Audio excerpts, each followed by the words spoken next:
The aftermath of a township underwater. Kaeo now trying to repair the trail of destruction left by the torrential downpour.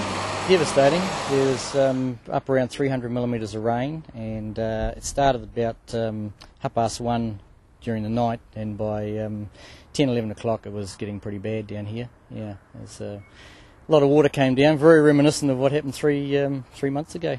The Kaeo church is still partially submerged, but locals say this is nothing compared to yesterday, where the floods reached just underneath the windows. The floods, a bitter reminder of the deluge in late March, a double blow for communities still recovering. If you live on a floodplain, you expect to get rained on occasionally, but it's a bit unusual to have that much rain, and in my lifetime it's only the third time I've ever seen this much rain here, and I've lived here all my life. This bowling green turned into a swimming pool just a day before the finishing touches were to be laid on repairs from the last floods.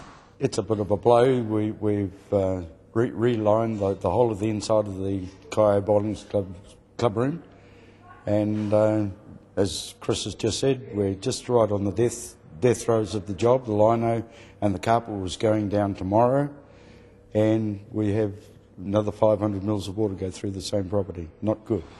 Civil Defence says this is the worst emergency they've had in many years. It's certainly worse than the March event we had.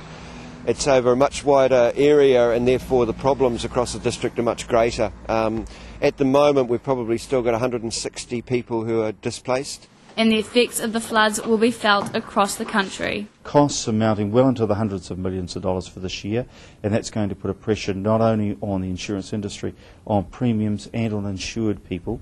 It'll also impact, of course, on local and central government. The Prime Minister choppering in to lend a helping hand. This is the second time within 4 months, so it does hit people pretty hard. We've just flown up through from Auckland Airport and over the area that drains into the Kaipara, and there's still a tremendous amount of flooding spilling out of the water down there.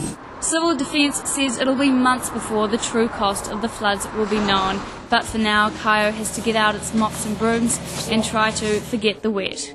Caitlin McGee, Sky News, Kirikiri.